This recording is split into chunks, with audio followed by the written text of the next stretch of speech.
Oke, selamat malam. Kali ini kami akan bertanya kepada Panglima Besar Pasukan Manguni Makasio atas insiden yang terjadi di Tangerang Selatan. Mahasiswa Universitas Pamulang digeruduk warga saat ibadah di kontrakan. Bagaimana menurut Panglima tindakan warga setempat yang ada di Tangerang Selatan itu seperti apa? Pendapat saya, Ya, bagaimana menurut saya, ya, itu sudah biasa itu. Ya, sudah terjadi hal-hal seperti itu yang biasa di bangsa Indonesia. Ya, karena dibiarkan atas istilah mayoritas minoritas. Ingat itu, istilah mayoritas minoritas. Banyak orang yang tidak paham istilah mayoritas minoritas itu, ya kan? Nah, kalau istilah mayoritas minoritas itu selalu dipakai dan para penceramah-penceramah radikal ujaran kebencian ini terus dibiarkan, ya ini tidak akan pernah berhenti. Nah, sekarang malam ini pelaku ditangkap. Apakah ini akan selesai? Tidak akan selesai di saat di atasnya tidak ditangkap. Contoh seperti Bahar bin Smith itu jelas-jelas berceramah dengan mengangkat pedang, menfitnah orang Minahasa yang ada di tanah Minahasa. Dia kan tidak tahu cerita kronologis. Dan saya cuma ingatkan satu lagi. Kata mayoritas minoritas itu bisa dipakai di Indonesia. Tapi jangan lupa, kata mayoritas minoritas itu hanyalah untuk hitungan jumlah penduduk. Sekarang kalau saya sampaikan hitungan jumlah wilayah kepulauan, adakah orang berpikir sampai situ? 9 provinsi utama di Indonesia adalah mayoritas umat Kristiani. Memang mayoritas umat Muslim di Indonesia sebesar 85%, sisanya minoritas. Tetapi saya kembalikan lagi, kalau kita ambil secara kepulauan, Pulau Papua 780.000 sekian kilometer persegi. Pulau Sulawesi Utara 13.800 sekian kilometer persegi. Pulau NTT 47.000 kilometer persegi. Pulau Flores 15.300 persegi. Pulau Sumba 11.000 kilometer persegi. Itu baru berapa pulau saja yang saya hitung. Nah, bayangkan jika itu ditambahkan semua, berapa keseluruhan keluasan yang diduduki oleh kaum minoritas? 874.355.000. Anda tahu berapa jumlah seluruh wilayah kepulauan seluruh Indonesia? Hanya 1.900.000. Jadi tidak ada istilah itu mayoritas minoritas. Nah, sekarang bagaimana kita menanggapinya semua ini? Coba kita mulai berpikir bagaimana solusinya. Pemerintah lah yang harus tegas. Tidak bisa rakyat dibiarkan selalu terikut dengan suasana seperti ini. Kayak sekarang, kawan-kawan basudara dari Indonesia Timur mulai bergerak, mendatangi Tangerang.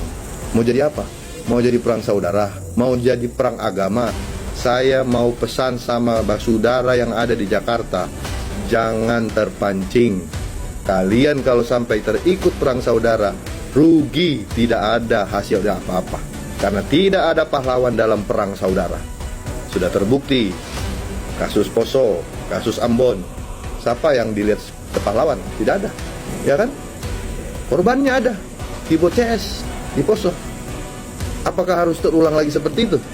Jadi saran saya untuk pemerintah, kita kan punya badan-badan lembaga yang sangat besar. Kenapa ini selalu dibiarkan? Yang ditangkap yang di bawah, itu yang ditangkap. Tetapi di atas ini penceramah-penceramah radikal dan penceramah-penceramah pengujaran kebencian terus dibiarkan.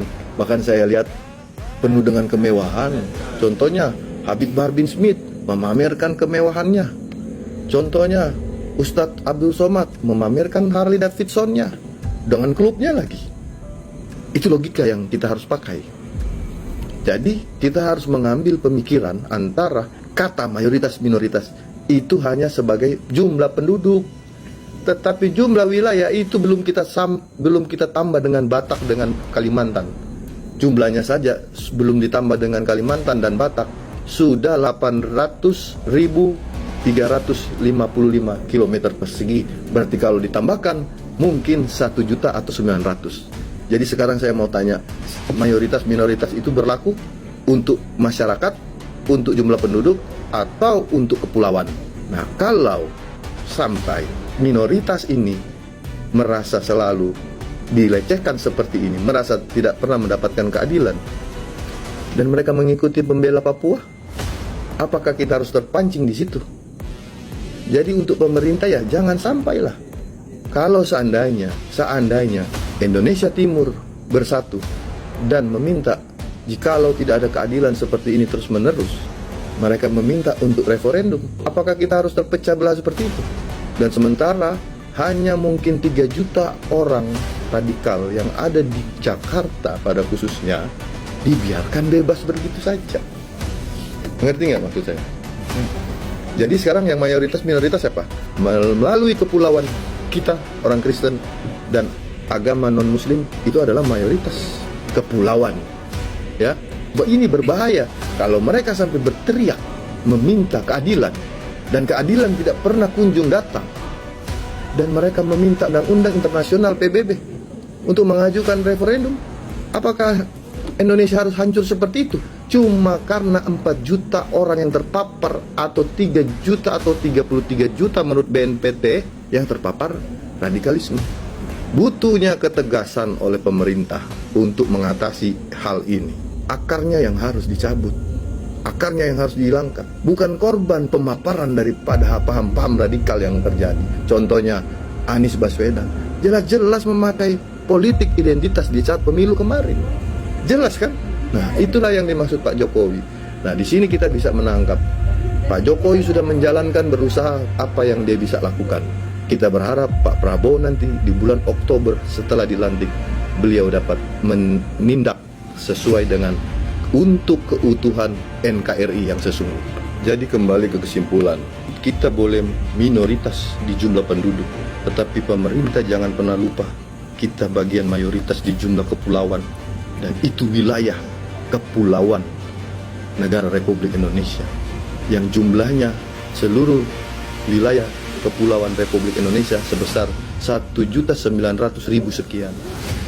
Sedangkan hanya daripada Pulau Papua, Sulawesi Utara, NTT, Flores, dan Sumba itu jumlahnya sudah 874.000 sekian. Belum tambah Bali, belum tambah Batak, belum tambah Kalimantan. Berarti total kita ini adalah 1 juta kilometer persegi untuk mayoritas di Indonesia. Kita bisa pakai cara intelektual. Indonesia Timur bisa bersatu di sana. Indonesia Timur bisa mengangkat suara, bersatu, nuntut keadilan secara intelektual. Tidak perlu sampai terpancing dalam perang agama, apalagi perang saudara. Karena kita sama-sama Indonesia. Untuk jumlah penduduk, kita memang minoritas. Tetapi jangan lupa, untuk jumlah kepulauan, luas kepulauan, kita adalah mayoritas. Saudara yang ada di Tangerang sana, yang ada di kota Jakarta, jangan terpancing, serahkan semua kepada polisian yang untuk menjalankan hukum yang ada di negara ini. Tugas kita tetap bersatu dan menuntut keadilan, mencari keadilan untuk lebih baik lagi Indonesia agar tidak terdapat lagi hal-hal yang seperti ini. Jadi, belajarlah Pancasila di Indonesia Timur. Karena di Jakarta sana, khususnya di ibu kota, khususnya di daerah Jawa Barat, pemaparan radikal ini sudah sangat sistematif dan masif. Ada lagi yang mau ditanggapi? Saya rasa sudah cukup. Terima kasih untuk tanggapan dari Panglima Besar Manguni Makasio atas kejadian-kejadian yang terjadi di NKRI ini. Saya rasa sudah cukup. Terima kasih dan selamat malam. Malam.